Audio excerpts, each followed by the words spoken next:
stood there in the lobby of Whitman Tower holding a crumpled $18.40 taxi receipt when my boss looked straight at me and asked, "Why did you come in a taxi today? What happened to the company car we gave you for your promotion?" And before I could even breathe, my husband Daniel stepped forward with that easy smile I used to trust and said, "Her sister uses that car now, like it was nothing, like it was normal, like I had agreed to it." And a few people nearby slowed down just enough to hear, just enough to look, and I felt something inside me go very still, because no one asked me, no one even looked at me, and in that moment it wasn't just a car, it was my position, my work, my name being spoken for without me. If you've ever had someone take your voice and hand it to someone else, only if this story speaks to your heart, consider liking and subscribing. Only if this story truly resonates with you, and leave a comment telling me where you're watching from, and what time it is for you right now, because I want to know who's here with me in this moment. My name is Isabella Cruz. I'm 32, and this is the day everything in my marriage and my career shifted at the same time, though I didn't fully understand it yet, not until much later that night. But to explain how I ended up standing in that lobby with everyone watching, and my husband answering for me, I need to take you back a few months to when everything still looked normal on the surface. Back then, the car had felt like a milestone, a quiet kind of victory, the kind you don't post about but you carry with you. The email had come in at 7:12 a.m. While I was standing in my kitchen making coffee, subject line simple, promotion confirmation. And I remember Daniel walking in, loosening his tie, saying, "You look like you saw a ghost." And I turned my laptop toward him, smiling, and he read it fast, nodding. "Senior Operations Manager, that's big." And I laughed softly. "It is." And then he added almost casually, "Comes with perks, right?" And I said, "Yeah, there's a company car assigned." And he whistled low, impressed. "Nice." And at the time it felt like support, like pride, like we were a team. But looking back now, there was something else in his tone, something I didn't name then. A week later, the car was delivered. A black sedan, clean lines. Nothing flashy but solid, reliable, mine in a way that felt earned, and I remember Daniel walking around it, hands in his pockets, saying, "Not bad," then glancing at me, "Elena could really use something like this, you know." And I laughed, thinking he was joking. "She just got a new job, she'll be fine." And he shrugged. "Yeah, just saying," and that should have been the moment I paused, the moment I asked more questions. But I didn't, because it was easier not to, because Daniel worked in HR at the same company, and he always spoke like he understood the rules better than I did, like he knew how things worked behind the scenes. And over time, I had gotten used to deferring small things at first. "I'll handle the paperwork," he would say, or "It's better if I explain this." And I let him, because it made things smoother, because I trusted him, because that's what you do when you think you're building a life with someone. The first time he took the car without telling me, it was a Tuesday. I came out of the building at 6:30 p.m., tired, my shoulders tight from back-to-back meetings, and the parking spot was empty, and I called him, "Hey, did you move the car?" And he said like it was obvious, "Yeah, Elena needed it for an interview. I figured you'd just Uber home." And I stood there, keys in my hand. "You didn't ask me." And he sighed, not angry, just dismissive. "It's not a big deal, Isa. It's just a car." And I remember looking at the dark glass doors of the building reflecting me back, small, uncertain, and saying quietly, "Okay." And that became a pattern. Small decisions made without me, explained after the fact, always framed as temporary, always reasonable if you didn't look too closely. And each time I told myself it wasn't worth the argument, it wasn't worth the tension, until the lines blurred so much I wasn't even sure where my decisions ended and his began. A month later, Elena showed up at our apartment with the car keys already in her hand, smiling. "Daniel said I could use it for a while, just until I get settled." And I looked at him, waiting for him to correct her, to say we hadn't talked about that, but he just nodded. "It makes sense. She's commuting farther than you right now." And I felt that same stillness again, that quiet place where my reactions went to disappear, and I said, "For how long?" And he shrugged. "We'll figure it out." And Elena laughed lightly. "You're not even using it that much anyway, right?" And I smiled back, because that's what I had learned to do, to smooth over moments that felt sharp, to make them softer so they wouldn't cut too deep. But what I didn't realize then What neither of them realized was that the car wasn't just something you could pass around. It wasn't a shared family asset. It was tied to my role, my contract, my authority within the company. And every time Daniel made a decision about it, he wasn't just moving a vehicle. He was stepping into a space that wasn't his. And I let him, over and over, until the morning it finally caught up with us in the worst possible place, right in front of the one person who actually knew what that car meant. And as I stood there in the lobby hearing Daniel answer for me again, I realized something I hadn't fully faced before. There were details about my position, about what I had access to, what I controlled, what I had signed, that Daniel had never asked about, never understood. And the truth was, neither he nor Elena had any idea what they had just walked into, because there was something about that car, something written in a document Daniel had never seen, something that connected it to me in a way he couldn't override. And as I looked at my boss, feeling every pair of eyes on me, I understood that if I spoke, if I said the wrong thing or the right thing, everything would change, not just at work, but at home too. And Daniel was still smiling, still confident, completely unaware that the story he had just told wasn't the real one at all. When I was 8 years old, my mother handed my lunchbox to my younger sister Elena and said, "She has a test today. She needs it more than you." And I remember standing there in the kitchen holding nothing but my backpack, watching Elena take it without even looking at me, like it was already hers, like it always had been. And I asked quietly, "What am I supposed to eat?" And my mother did not even turn around from the stove. She just said, "You will manage, Isabella, you always do." And that was the first time I understood what my role was in our family. Not the favorite, not the one who needed things, but the one who made space for everyone else. Our house was small, a 2-bedroom apartment above a laundromat that never stopped humming, and every corner had its own sound, the dryer rattling, the pipes clicking, Elena laughing in the living room while I sat at the kitchen table doing homework with a pencil worn down to half its size. And even then, the difference was clear in small ways. Elena had new notebooks at the start of every school year. I got the ones with pages already torn out. She had shoes that still smelled like the store. I wore mine until the soles thinned and curled at the edges.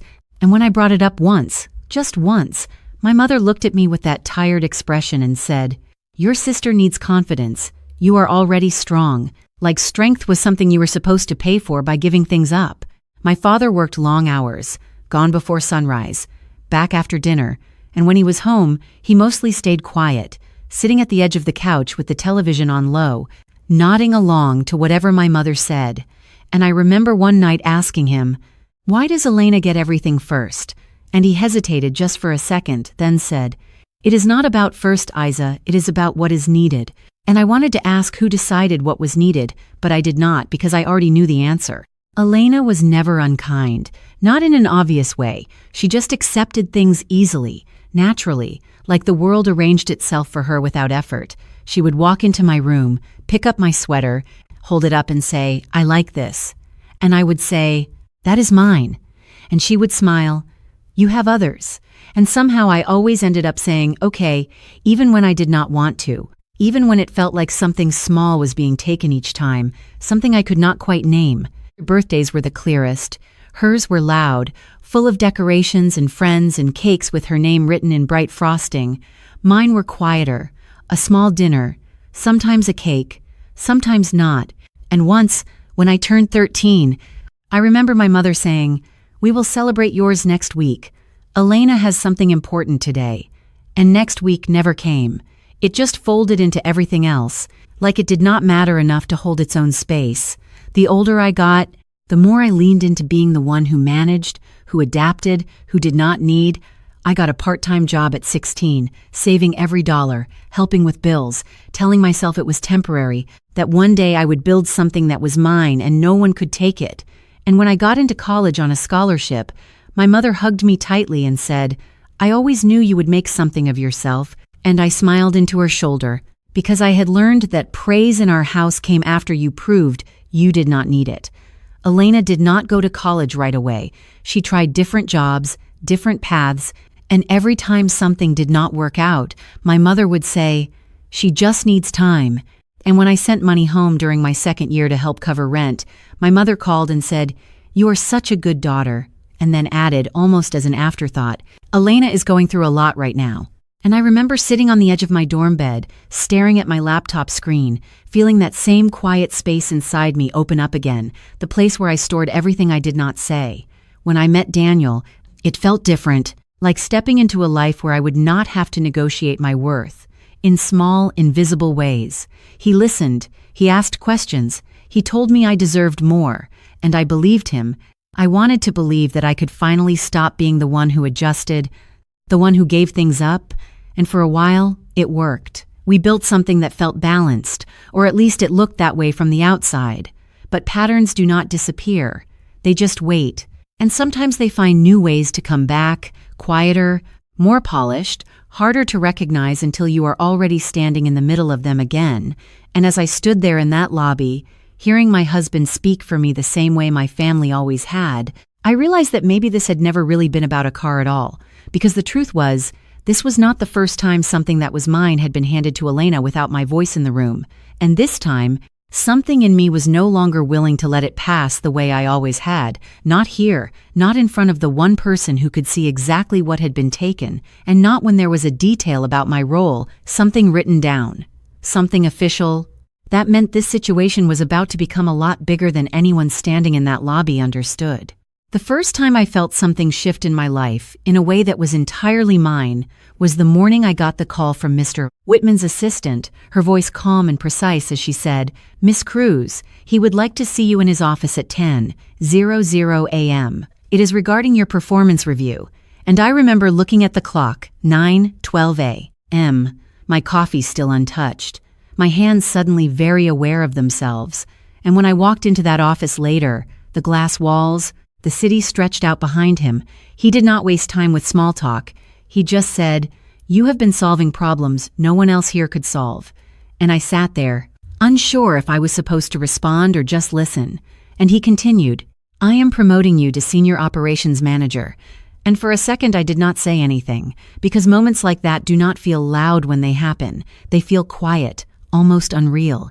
And I finally said, "Thank you. I will not let you down."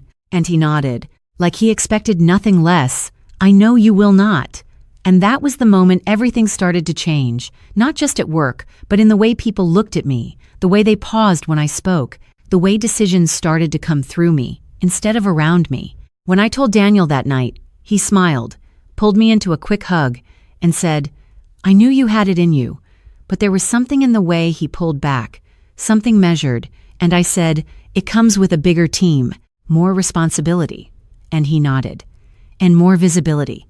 Like that was the part that mattered. Like that was the part he was calculating. The first week in my new role was a blur of meetings, numbers, systems that needed to be fixed. And I remember one late evening, sitting at my desk with the office mostly empty, when Elena called, her voice bright. "I heard the news, Mom told me. You got a big promotion." And I smiled, leaning back in my chair. "Yeah, I did." And she said, "That is amazing, Isa. I am proud of you." And for a moment, it felt easy, like we were just sisters talking. But then she added, "So what does that mean? Like more money, more perks?" And I hesitated just slightly. "Yes, some things like that." And she laughed softly. "Maybe now you can finally relax a little. You have been working so hard." And I said, "It is actually more work now." And she replied, "Well, you have always been the responsible one," like it was a compliment, like it was also a boundary. A few days later, we had dinner at my mother's place, the same small kitchen, the same hum from the machines downstairs, and my mother set the table while asking, "So, Isabella, what does this promotion really mean?" And I explained, keeping it simple. "More responsibility, more projects, and yes, better pay." And she nodded, approving. "Good. Stability is important." And Elena leaned forward. "And the car. Mom told me about the car." And I felt Daniel's glance beside me before I answered. "It is part of the role, yes." And Elena smiled. "That must be nice." Then looked at Daniel. "You probably understand all that better, right, since you are in HR." And Daniel chuckled. "I see the paperwork side of things." And my mother added, "It is good that you both are in the same company. It makes things easier." And I looked down at my plate, because something about that sentence did not sit right. Easier for who? Easier in what way? After dinner, Elena followed me into the hallway, lowering her voice. "Hey, can I ask you something?" And I said, "Sure." And she hesitated just enough to make it seem careful. "If I needed to use the car for a few days, just to get to interviews, would that be a problem?" And I paused, feeling that familiar pull between saying what I wanted and saying what would keep things smooth. "It is assigned to me for work," and she nodded quickly. "Of course, I just thought maybe on weekends or something." And before I could respond, Daniel stepped into the hallway. "We can figure something out," and Elena smiled, relieved. "Thank you," like the decision had already been made, and I looked at him. "We did not talk about that," and he said quietly, "It is not a big deal, Isa. We will manage it." And I felt that same quiet shift again, the one that had followed me since childhood, where my voice softened before it even reached the surface. The next week, at work, Mr. Whitman stopped me after a meeting. "How are you settling into the new role?" And I said, "It is a lot, but I am handling it." And he studied me for a second. "Good, because there are some structural changes coming, and I need people who understand both the operational and administrative side." And I nodded, "I do." And he added, "There are assets tied to your position that are not flexible. You understand that, correct?" And something in his tone made me straighten slightly. "Yes, I understand." And he gave a small nod, like that answer mattered more than anything else I had said that day. That night, when I got home, the car was not in the parking spot again, and I stood there for a moment, looking at the empty space, the streetlight reflecting off the pavement. And when I walked upstairs, Daniel was sitting on the couch, scrolling through his phone, and I asked, "Where is the car?" And he did not look up right away. "Elena has it. She had an early interview tomorrow." And I said, "We need to talk about this." And he finally met my eyes. "Why are you making this bigger than it is?" And I took a breath, steady. "Because it is not just a car." And he shook his head slightly. "To you, maybe, but to everyone else, it is just transportation." And I looked at him, really looked this time, and realized something I had not allowed myself to see before. He did not actually know what my role meant, what came with it, what was tied to it, and more importantly, he had never asked. And as I stood there in that quiet living room, I had the strange, clear feeling that something was already in motion, something that would not stay contained in these small conversations, something that would surface, whether we were ready for it or not, because there was a detail, a line in a document, a condition attached to my position that neither Daniel nor Elena had ever seen. And when it finally came into the open, it was not just going to be uncomfortable, it was going to change everything. It did not happen all at once. It never does. It spread slowly, quietly, like something intentional, like something planned. And I did not realize how far it had gone until the morning I walked into the office break room and heard my name before I saw anyone. I mean, it makes sense, right? Her husband works in HR. He would know how those perks are shared. And another voice replied, "Yeah, I heard she let her family use the company car. Kind of generous, actually." And I stood just outside the doorway for a second, my hand still on the handle, feeling that same stillness settle in my chest again, because that was not what happened. That was not what I said, but it was already becoming something else, something easier for people to believe. And when I stepped inside, the conversation stopped just long enough to acknowledge me, then shifted into polite smiles. "Morning, Isabella," like nothing had just been said, and I smiled back, automatic, controlled, but inside, something tightened. Later that day, I went to Daniel's office, closing the door behind me. "We need to talk." And he leaned back in his chair, relaxed, like this was routine. "About what?" And I said, "People at work think I gave the car to Elena," and he shrugged lightly. "Well, you did not exactly stop me when I said it." And I stared at him. "You said it for me." And he exhaled like I was being difficult. "Isa, it is not a big deal. I just simplified it. It sounds better than explaining every detail." And I felt that shift again, but sharper now. "It is not your place to simplify my role." And he sat forward slightly, his tone changing just enough to sound reasonable. "I am helping you. You are new in that position. Perception matters, and this makes you look generous, cooperative." And I said quietly, "It makes me look like I do not control my own responsibilities." And he shook his head. "No one sees it that way. And I realized in that moment that he truly believed that, or maybe he needed to believe it, because the alternative meant admitting he had crossed a line he was not supposed to cross. That evening, my phone buzzed with a message from Elena. "Hey, just wanted to say thank you again for letting me use the car. It has been really helping." And I stared at the screen for a long second before typing back, "We need to talk about that." And she replied almost immediately, "Did I do something wrong?" And I could already hear the tone in her voice, the same one from childhood, careful, slightly hurt, like I was the one creating tension, and I called her instead. "Elena, this is not about you doing something wrong. It is about how this was handled." And she sighed softly. "Daniel said you were okay with it." And I closed my eyes for a second. He should not have said that. And there was a pause. Then she said, "So you want the car back?" And the way she said it, like I was taking something from her, made my chest tighten. "It is not about wanting it back. It is about it being tied to my job." And she responded quickly, "But it is just a car, Isa. You have always shared things. Why is this different?" And I opened my eyes, looking at my reflection in the dark window, because this time it is not just mine to share. And she went quiet for a moment, then said, softer now, "I really need it right now." And I felt that familiar pull again, the one that had shaped so many of my decisions, but this time something resisted, something held, and I said, "We will figure it out, but not like this." And when I hung up, I realized my hands were slightly shaking, not from anger, but from the effort of not giving in the way I always had.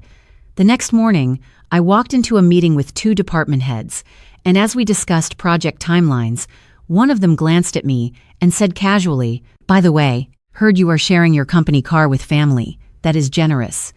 And there it was again, the story, repeated, accepted, no longer questioned. And I kept my voice steady. "There has been a misunderstanding." And he nodded, not really listening, right, and moved on. And I understood then that the narrative had already taken shape, and it was not coming from me. By the time I reached the executive floor later that day, my stomach felt tight in a way I could not ignore. And when I passed by Mr. Whitman's assistant, she looked up at me and said, "He would like to see you again this afternoon." And something in her tone made me pause. "Is everything okay?" And she gave a small, polite smile. "He will explain," and that was enough to tell me it was not. At 3:00 p.m., I sat across from Mr. Whitman again, the same office, the same view, but this time his expression was different, more measured, and he folded his hands on the desk. "I have been informed that the company vehicle assigned to your position is being used by someone outside of the organization," and my chest tightened, but I kept my voice calm. "That is not accurate," and he watched me closely. "Then explain." And I realized this was the moment everything converged. The assumptions, the conversations, Daniel's version of events, Elena's understanding, all of it now sitting here in front of the one person who actually knew what that car represented. And I said carefully, "There has been a miscommunication." And he leaned back slightly. "This is not a small matter, Isabella. Assets tied to executive roles are not transferable, not informally, not temporarily." And I nodded. "I understand." And he held my gaze for a second longer before saying, "Then help me understand why I am hearing otherwise." And in that moment, I felt something inside me give way, not loudly, not dramatically, but completely. Because I could see it now, the full shape of it, the way a simple lie had spread, been accepted, and now was about to define me in a place where I could not afford to be misunderstood, and I knew that whatever I said next would not just correct a detail, it would expose everything. And as I opened my mouth to speak, I realized there was no version of the truth that would leave things the way they were before. For the next 48 hours, I tried to fix it before it turned into something permanent, something that could not be undone. And I started with Daniel because I still believed, at least at the beginning, that this was something we could correct together. So I called him as soon as I stepped out of Mr. Whitman's office, my hand tight around my phone. "We need to clear this up right now." And he answered on the second ring, sounding distracted. "I am in the middle of something. Can this wait?" And I said, trying to keep my voice steady, "No, it cannot. This has already reached upper management." And there was a pause, then a slight shift in his tone, more alert now. "What do you mean?" And I said, "Mr. Whitman asked me directly why the car is being used by someone outside the company, and Daniel exhaled slowly, like he was thinking through it. Okay, just tell him it is temporary, and I felt something drop inside me. It is not that simple, and he replied, You are overcomplicating it, Isa. Just say it was a misunderstanding. And I closed my eyes for a second. It is not a misunderstanding, Daniel. It is a misrepresentation. And he went quiet, then said, more firmly, You are making this sound worse than it is. And I realized in that moment that he was not going to fix this with me. He was going to minimize it, reshape it, make it fit something easier, something that did not require him to admit what he had done. So I hung up before I said something I could not take back. I emailed him right after, subject line clear and direct, We need to correct this formally. And I wrote everything out, the assignment of the car, the contractual tie to my position, the implications of misuse, and I asked him to send a clarification from HR, acknowledging that there had been an error in communication, and I watched the sent message sit there in my inbox, the timestamp marking. The moment I tried to put something solid in place, something documented, something real, and an hour passed, then 2, then 4, and there was no reply. By that evening, I tried Elena again, calling this time instead of texting, and when she answered, her voice was softer than usual, cautious, Hey, and I said, We need to return the car tomorrow, and there was a pause, then she said, Daniel told me you were handling it, and I felt that familiar frustration rise. Handling it means fixing it, not continuing it. And she sighed, Isa, I have an interview at 9 in the morning. I cannot just not show up. And I said, Take a ride share, I will cover it. And she responded quickly, almost defensively. Why are you acting like I did something wrong? And I pressed my fingers against my forehead. I'm not saying you did something wrong. I am saying this situation is wrong. And she went quiet, then said, It really feels like you are taking this out on me. And that sentence landed heavier than I expected, because it was so familiar, the shift, the way the focus moved from the issue to my reaction. And I said, Quieter now. I am trying to protect my job, and she replied, And I am trying to get one. And there it was, two realities that did not align, and for a moment, I did not know how to bridge them. That night, I sent another email, this time to Mr. Whitman's assistant, requesting a follow-up meeting, keeping the language professional, controlled. I would like to provide clarification regarding the company vehicle assigned to my role, and I read it twice before sending, making sure every word was precise, because I knew that once this moved further into official channels, it would not be about feelings or intentions. It would be about documentation, about what could be proven. The next morning, I woke up to a single message from Daniel, not an email, not something formal, just a text that read, We will talk tonight, and nothing else, no acknowledgement of what I had written, no indication that he understood the urgency, and I stared at that message longer than I should have, feeling the gap between what I needed and what I was getting widen into something I could not ignore. At work, the distance was already there, subtle but real. People who had been quick to include me in conversations now hesitated, glancing at me before speaking, as if waiting to see which version of the story was true. And during a meeting, one of the senior managers said, We need to ensure all assigned assets are being used according to policy. And even though he did not look directly at me, I felt it, the implication, the shift in how I was being positioned, and I kept my posture straight, my expression neutral.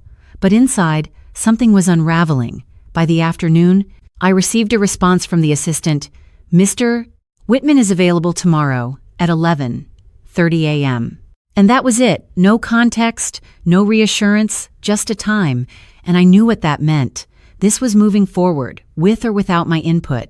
That evening, when I got home, the apartment felt different, quieter, like something had already been decided without me, and Daniel was sitting at the table, his laptop open, a document on the screen I could not quite see, and I said, Did you read my email? And he looked up, his expression unreadable. I did, and I asked, Are you going to respond? And he closed the laptop slowly. I think you are escalating this unnecessarily. And I felt that last thread of expectation snap, not loudly, not dramatically, but completely, because in that moment, it became clear that I was standing in this alone, trying to correct something that had already taken on a life of its own. And as I looked at him, at the space between us that felt wider than it ever had, I realized that no matter what I said next, no matter what I did, I was already being seen through a version of events I did not create, and I had never felt more isolated, not even as a child standing in that kitchen with no lunch. Not even then, because at least back then I understood my place, but now I was no longer sure where I stood at all. The next morning felt quieter than it should have, like the world had moved on without waiting for me to catch up, and I sat at the edge of my bed for a long moment before standing, staring at the empty spot outside where the car should have been, the same way I had the night before, only now it did not feel like a temporary absence. It felt like something had already been taken and accepted as gone. When I walked into the office, the air felt different, not hostile, not openly uncomfortable, just distant, like I had been moved slightly out of alignment with everything around me. And during the 11:30 meeting, Mr. Slough Whitman listened without interrupting as I explained, carefully, each detail, what had been said, what had not been authorized, what had been assumed, and when I finished, he leaned back and said, "I appreciate the clarification." His tone measured, neutral, and I nodded, waiting, and he added, "We will review the situation internally," which sounded procedural, but also final in a way I could not ignore, and I asked, "Is there anything else you need from me?" And he shook his head slightly, "Not at this time," and that was it. No reassurance, no immediate resolution, just a process I had no control over. The rest of the day passed in a blur of routine tasks that felt disconnected from me, like I was moving through them out of habit rather than purpose. And by the time I got home, the apartment was empty, quieter than usual, and I noticed right away that Daniel's shoes were not by the door. His laptop bag was gone, and there was a single note on the table, just one line in his handwriting. "Staying with a friend tonight. We need space." And I stood there holding that piece of paper, reading it twice, then a third time, not because I did not understand it, but because it felt incomplete, like something important had been left out, something that should have been said but was not. I called him, once, then again. And the second time it went to voicemail, and I did not leave a message, because I did not know what I would say that I had not already said. And instead I sat down at the table, the note still in front of me, and felt the weight of the silence settle in, not loud, not overwhelming, just steady, constant. Later that evening, my phone buzzed with a message from Elena. "Daniel said you are upset. I did not mean to cause problems." And I stared at the screen for a moment before replying, "This is not about you meaning to. It is about what happened." And she responded, "I can bring the car back tomorrow if that helps." And I read that sentence twice, feeling how small it sounded compared to everything that had already unfolded.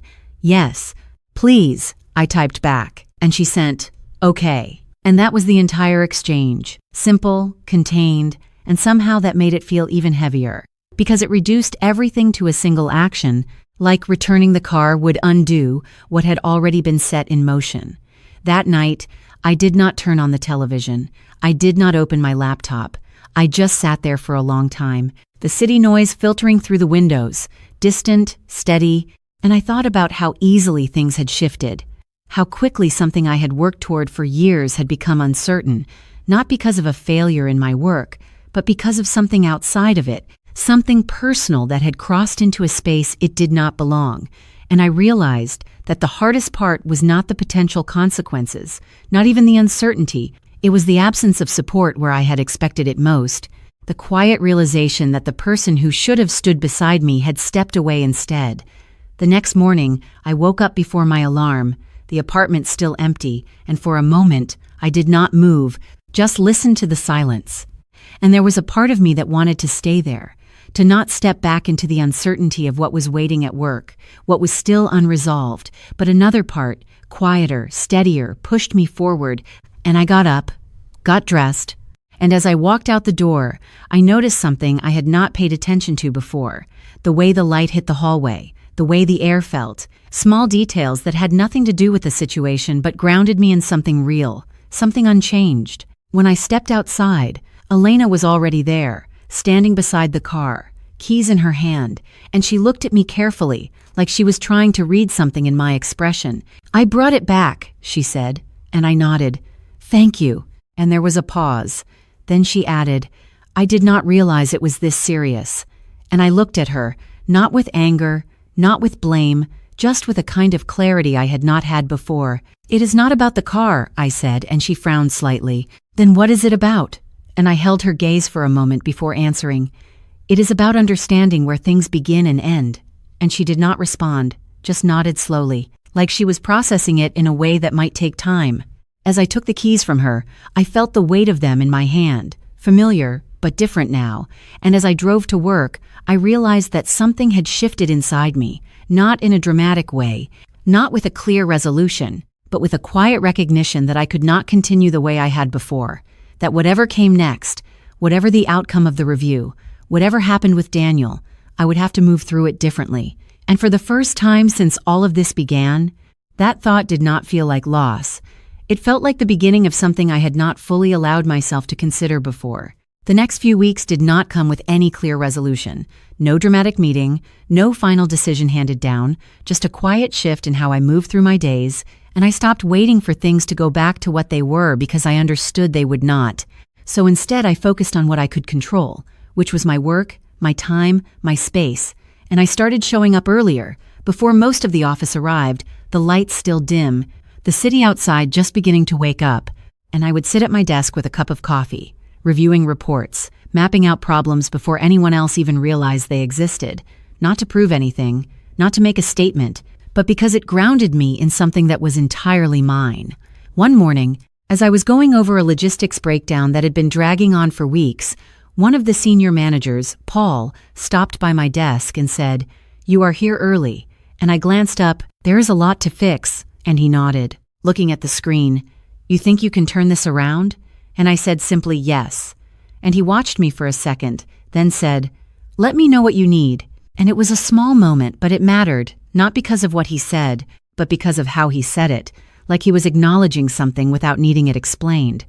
I stopped discussing anything personal at work. No mentions of home, no explanations, just clear, direct communication about projects, timelines, results, and over time the conversations around me shifted back to where they should have been, focused, professional, and when someone brought up the car again in passing, I corrected it calmly.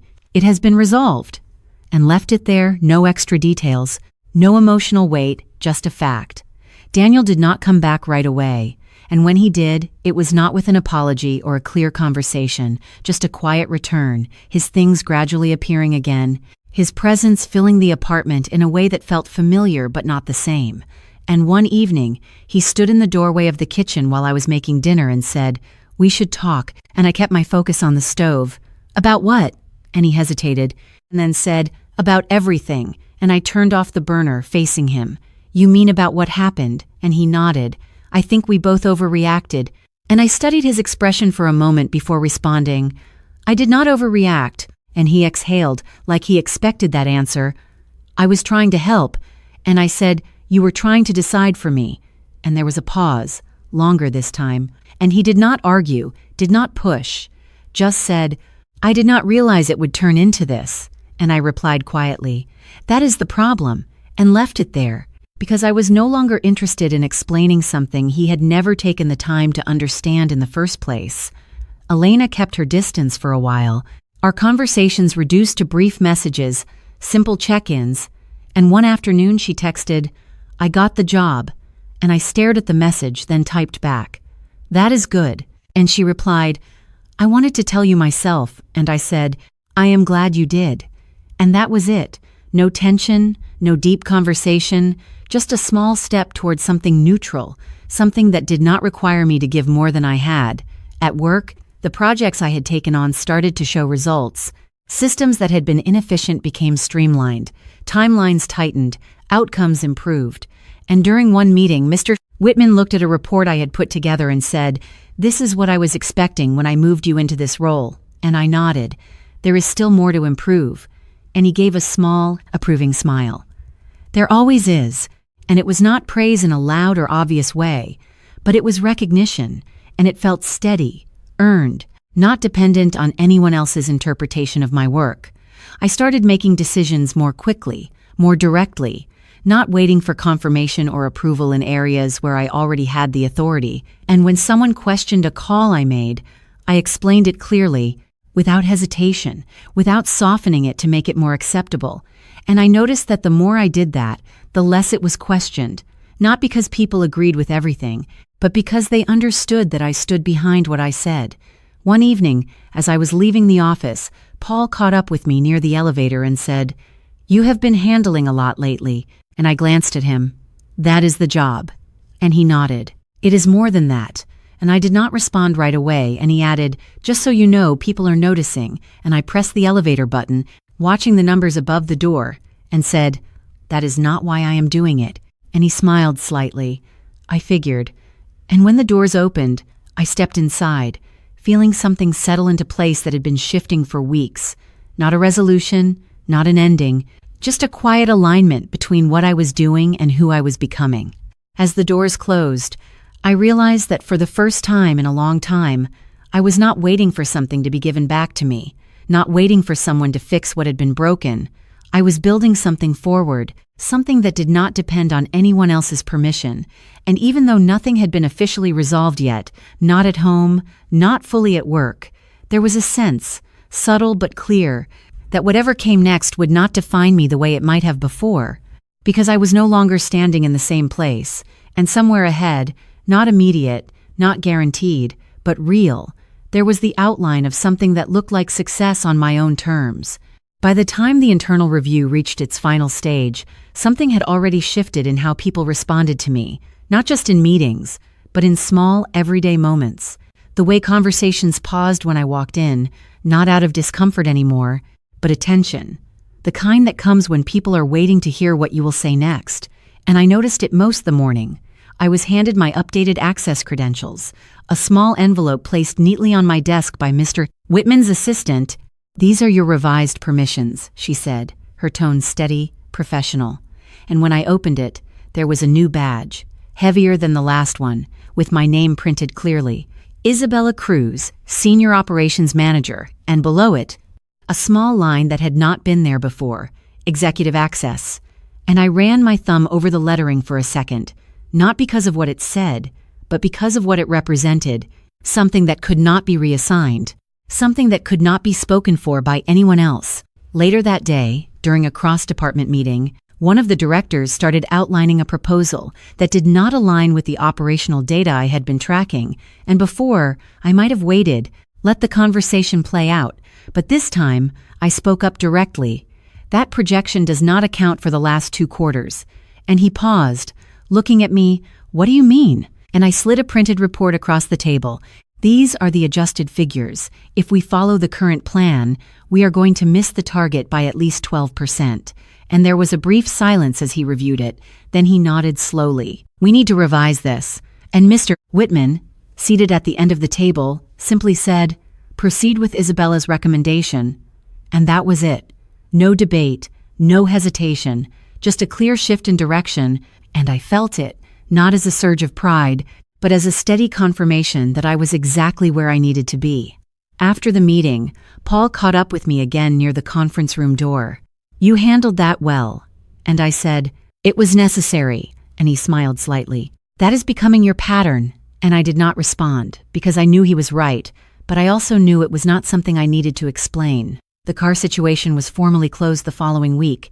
A brief notice circulated through the appropriate channels, clarifying asset usage policies and reinforcing that all executive assignments were non-transferable. No names mentioned, no direct references, but the message was clear to anyone who had been paying attention. And when I read it, I felt something settle. Not relief exactly, but resolution, the kind that comes when something has been corrected without needing to be repeated. Daniel saw it too, of course, and that evening, he stood in the living room holding his phone, the notice still open on the screen. "So that is it," he said. And I looked up from the document I had been reviewing. "That is it." And he exhaled, running a hand through his hair. "You could have told me it would go this far." And I held his gaze. "I tried." And there was a pause, longer than the ones we had before. Then he said, quieter now, "I did not think it mattered that much." And I replied, "It mattered because it was not yours to decide." And he nodded slightly. Not arguing this time, just absorbing it. And for the first time since everything started, there was no attempt to redirect the conversation, no effort to soften it, just a quiet acknowledgement that something had been misunderstood in a way that could not be undone, only recognized. Elena sent a message later that week, simple, "I saw the update, I did not realize."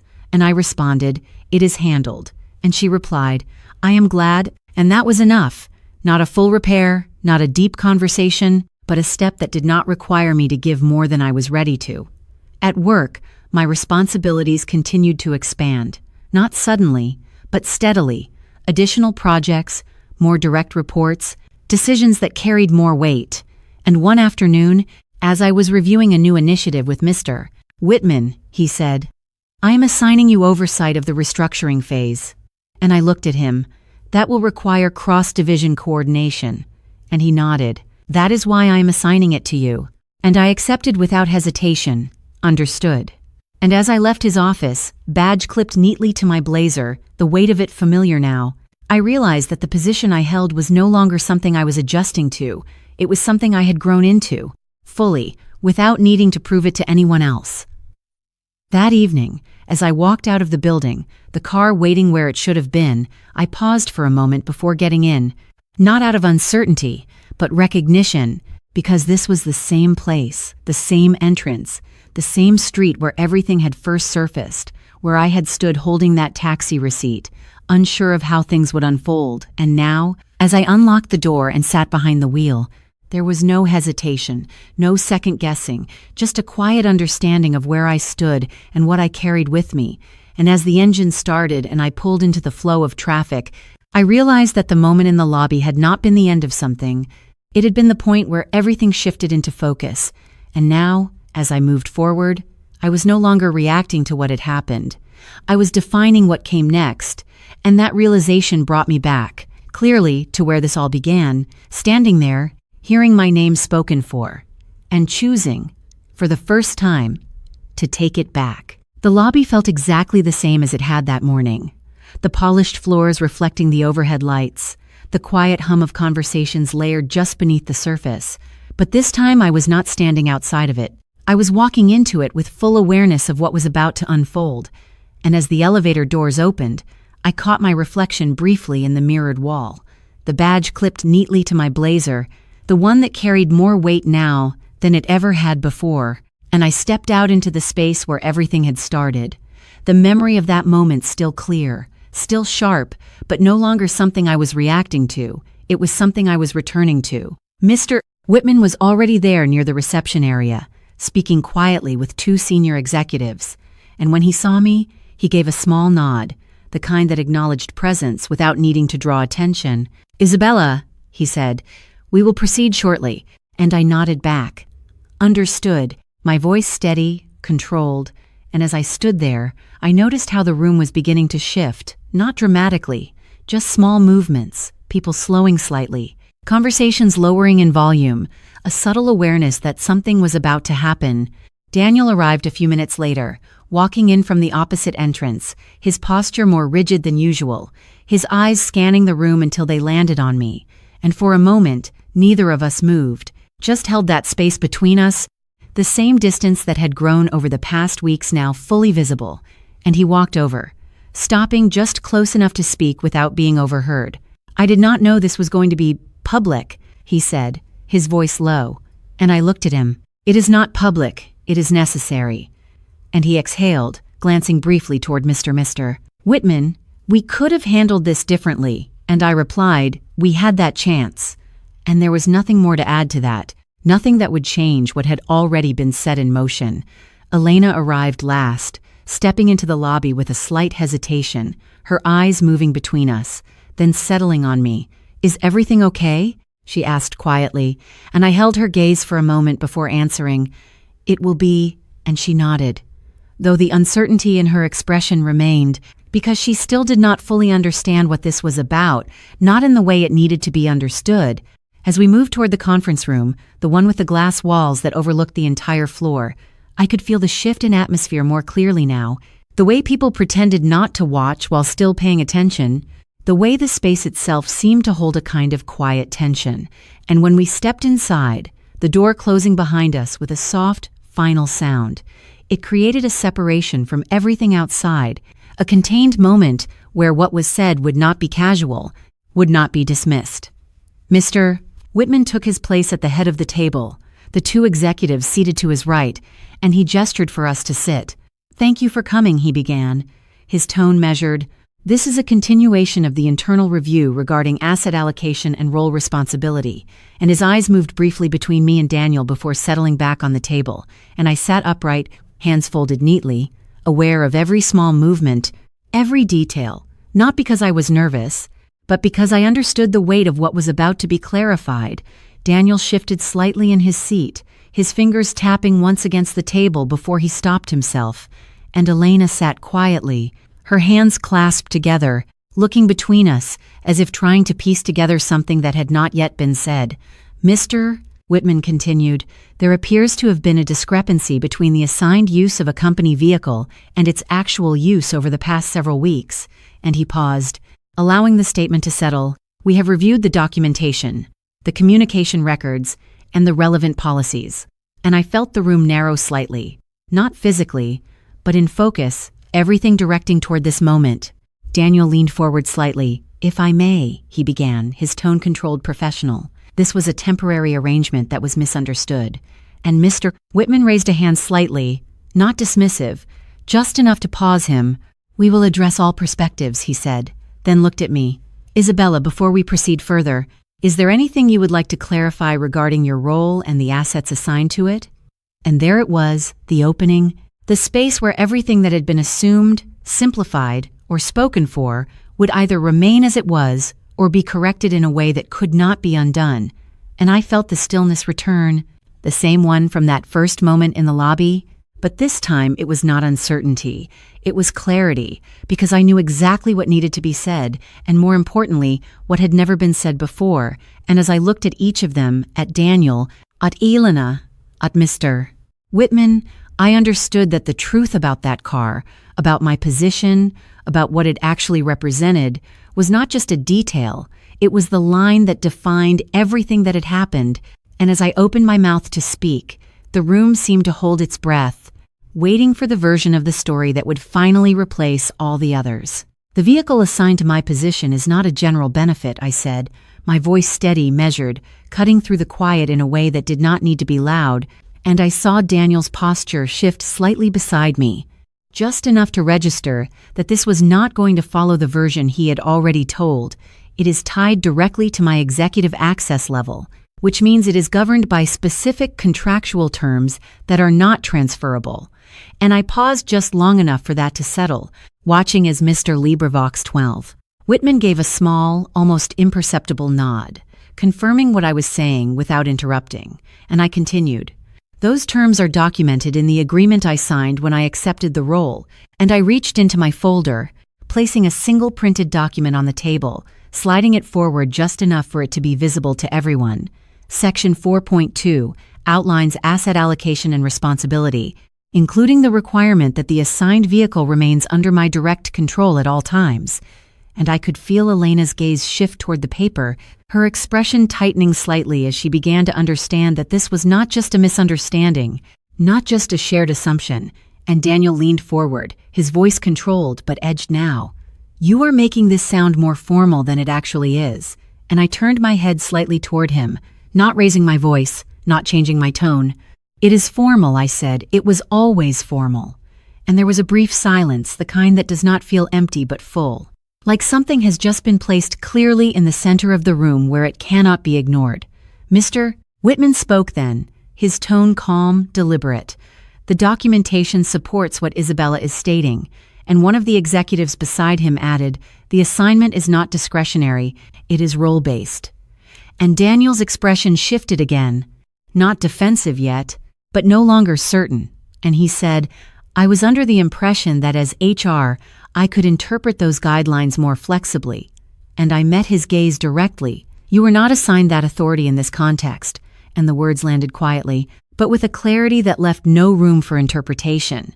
And for a moment, he did not respond, because there was nothing to redirect, nothing to reframe, just the fact that he had stepped into a space that was not his. Elena spoke next, her voice softer, uncertain. "I did not know any of this." And I looked at her, not with accusation, not with anger, just with the same calm clarity. "I know," I said. "That is why this is being clarified now," and she nodded slowly, her eyes moving between me and the document, the realization settling in that what had seemed simple to her, temporary, harmless, was actually something structured, something defined in a way she had never been part of. "Mr." Whitman folded his hands again, his attention focused. "The issue is not only the use of the asset," he said, "but the misrepresentation of that use within the organization." And Daniel shifted in his seat. "I did not misrepresent anything intentionally." And I responded before the silence could stretch too far. "You answered a question about my role without confirming the facts." And he looked at me, his voice lower now. "I was trying to help," and I held his gaze. "You were trying to simplify something that was not yours to simplify." And there was no anger in it, no raised voices, just a statement that could not be softened without losing its meaning. The executive to Mr. Whitman's right spoke then. "In situations involving executive assignments, clarity is critical." And Mr. Whitman added, "Especially when those assignments reflect authority within the company." And I felt the weight of that word, authority, not as something abstract, but as something that had been questioned, diluted, and was now being reestablished in a way that did not require me to defend it, only to state it. Daniel leaned back slightly, his hands now still, and for the first time since this began, there was no immediate response, no attempt to redirect the conversation, just a quiet recognition that the version of events he had relied on was no longer holding. And Elena's expression shifted again, more clearly now, the understanding settling into something deeper, something that connected back to every moment she had accepted something, without asking, without realizing what it meant, and she looked at me, her voice almost hesitant. "You should have told me," and I answered simply, "You should have asked." And the room went quiet again, not tense this time, but heavy, like something had just been fully revealed without needing anything more added to it. "Mr. Whitman closed the discussion with a measured tone. "The matter will be formally documented and considered resolved." And he glanced briefly at me. "Your role and its associated responsibilities remain unchanged." And I nodded, understood. And as the meeting concluded, chairs shifting, papers being gathered, I remained seated for a moment longer, not out of hesitation, but because I was aware of what had just happened, not the correction of a single issue, but the exposure of something that had been misunderstood for a long time, something that could not return to what it was before. As we stood to leave, Daniel did not speak immediately, and when he did, it was quieter than I had ever heard him. I did not realize, and I looked at him, not unkindly, but without stepping back into the space we had occupied before. "That is clear," I said. And Elena stood beside us, still holding that realization, still processing it, and I could see it in her expression. The shift from assumption to understanding, the moment where she saw me, not as the version she had grown up with, not as the one who adjusted, but as someone who had built something defined, structured, and no longer available to be quietly taken or reassigned. And as we walked out of the room, back into the open space of the office, I felt the difference settle in fully. Not loud, not dramatic, but undeniable, because the truth had not just been spoken, it had been seen, and the shock of that, the quiet, steady realization on both of their faces, was something that would not fade quickly, if at all. The hallway outside the conference room felt quieter than before, not because people had left, but because something had shifted in how they were looking, how they were listening, and as the door closed behind us, Daniel stopped walking first, his hand briefly touching the edge of the glass wall like he needed something solid to hold on to, and he said my name, not loudly, not sharply, just Isabella, and I turned slightly, enough to acknowledge him without stepping back into the space we had just left, and he exhaled slowly. I did not think it would turn into that, and I watched him for a moment, noticing how different he looked without the confidence he usually carried into every room. "It turned into that because it was always that," I said, my voice even, not cold, just clear, and he shook his head once, like he was trying to find a version of this that made more sense to him. "You could have explained it earlier," and I met his gaze. "I should not have had to." And that was where the conversation paused, not because there was nothing more to say, but because we had both reached the part that could not be softened. Elena stood a few steps away, quieter than I had ever seen her, her arms folded loosely as if she was trying to hold on to something she had just lost, and she looked at me carefully. "I did not realize how much was tied to your position," and I nodded once. "That is why it mattered." And she shifted her weight slightly, her voice softer now. "I thought it was like everything else, something we could share." And I felt that familiar pull again, the old instinct to make it easier for her, to explain it in a way that would not make her feel uncomfortable. But this time I did not follow it. I just said, "It is not," and let the silence sit there, because it needed to be there. Daniel stepped closer then, lowering his voice. "We need to figure out what this means for us." And I looked at him, really looked this time, not at the version of him I had built over the years, but at the person standing in front of me now. "It means we stop making decisions for each other without asking," I said, and he nodded slowly. "I can do that." And I did not respond right away, because I understood that saying something and living it were not the same thing, and he added, almost carefully, "I was trying to help, not take anything from you," and I held his gaze. Intent does not change impact. And he looked down for a second, absorbing that, not arguing, not deflecting, just taking it in. Elena spoke again, her voice more tentative. "Are we okay?" And I turned toward her, the question settling between us in a way that felt heavier than it sounded. "We are not where we were," I said, and she nodded, her expression tightening slightly. "But we can get there, right?" And I considered that for a moment before answering. "That depends on what changes." And she did not ask me to explain further, which was new, and I noticed that, the way she held back, the way she did not reach for an immediate resolution, and it told me that something had shifted for her too, even if she did not fully understand it yet. As we moved toward the elevator, the space around us returning to its usual rhythm, people passing by, conversations resuming, I felt the difference in how I was standing, how I was moving. Not because I had won something, but because I had stopped giving something away. And when the elevator doors opened, Daniel hesitated before stepping in, like he was unsure if he should follow or wait, and I stepped inside first, pressing the button without looking back, and he joined me a second later, Elena staying behind, saying quietly, "I will catch up later," and I nodded once. "Okay," and the doors closed between us, separating her from the conversation that still needed to happen. Inside the elevator, the silence was different, not heavy, not tense, just present, and Daniel spoke after a moment. "I did not know how much of yourself you had built into that role," and I looked at the numbers above the door, watching them change. "That is because you never asked," and he exhaled again, softer this time. "I am asking now," and I turned my head slightly toward him. "Then listen when I answer," and he nodded. "I will," and I believed that he meant it, but I also knew that meaning something was only the beginning. When the doors opened to the lower level, we stepped out into the quieter part of the building, and he stopped walking again. "So what happens next?" And I considered the question, not rushing to fill the space, not offering something just to ease the moment. "Next, we take time to understand what this actually is," I said, and he looked at me, searching for something more definite. "And if we cannot?" And I met his gaze, steady. "Then we accept that too." And there was no anger in it, no threat, just a statement of possibility. And he nodded slowly, like he understood the weight of that answer, even if he did not fully know what it would mean yet. As I walked out into the parking area, the car exactly where it was supposed to be, I paused for a brief second before unlocking it, not because I needed to, but because I was aware of the moment, the way everything had shifted without fully settling, the way the lines had been drawn but not fully tested yet.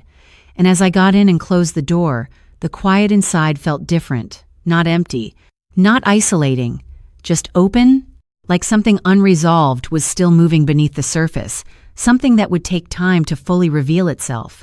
And as I started the engine, I knew that what had been said in that room was not the end of anything. It was the beginning of a different kind of conversation, one that had not finished yet. Life did not return to what it was before, and I stopped expecting it to. Because the version of me who kept things smooth, who made space for everyone else without question, did not fit into the life I was building anymore. And that realization did not come with a dramatic moment. It settled in slowly, in quiet mornings, in the way I moved through my apartment without waiting for someone else's presence to define it, in the way I drove to work with both hands steady on the wheel, knowing exactly where I was going and why. Daniel and I did not end everything in a single conversation. There was no clean break or loud ending, just a series of honest discussions that unfolded over time, and one evening, sitting across from each other at the kitchen table, he said, "I do not think I understood you the way I thought I did." And I looked at him, not with anger, not with blame, just with a kind of calm that had taken time to build. "You understood the version of me that made things easier," I said, and he nodded slowly. "And I do not know how to be in this version yet." And I appreciated that honesty more than anything else he had said, because it did not try to fix things too quickly. It did not pretend that everything could go back. It just acknowledged where we were, and I replied, "Then we both need time to figure out what that means, and we let that be enough for now." Elena and I found a different rhythm too. Not the same closeness we had before, but something more aware, more balanced. And one afternoon, sitting together in a small coffee shop, she said, "I think I always assumed you would just handle things."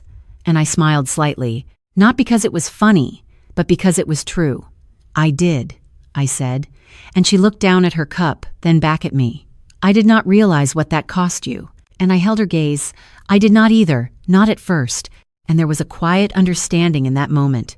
Not a full repair, not a perfect resolution, but a step towards something more honest than what we had before. At work, things continued to move forward, not in a way that erased what had happened, but in a way that made it part of a larger story. And one afternoon, as I walked into my office, I saw a small package on my desk, neatly wrapped, and when I opened it, there was a new nameplate, heavier than the one before, polished metal with my name and title engraved clearly, and beneath it, a small note from Mr. Whitman, "For the clarity you bring to your role." And I ran my fingers over the letters for a moment, feeling the weight of it, not as something I needed to prove anymore, but as something I had already stepped into fully. That evening, as I left the building, the sky just beginning to shift into that soft blue of early evening, I paused beside the car, the same one that had started all of this, and I looked at it differently now, not as a symbol of conflict, not as something that had been taken or defended, but as something that marked a moment where I chose to stop giving away parts of myself without realizing it, and I opened the door, sat inside, and for a brief second, I reached into my bag and pulled out the old taxi receipt I had kept without thinking. The paper slightly worn now, the number still visible, and I held it in my hand, remembering that moment in the lobby, the feeling of being spoken for, and of standing still while everything shifted around me, and I placed it gently in the glove compartment, not to hold on to the pain, but to remember the point where everything changed. If there is one thing I learned from all of this, it is that boundaries are not something you explain once and expect others to follow. They are something you live, consistently, even when it feels uncomfortable, even when it changes the dynamics around you, and that your value is not defined by how much you can give, how much you can adjust, or how easily you can make things work for others.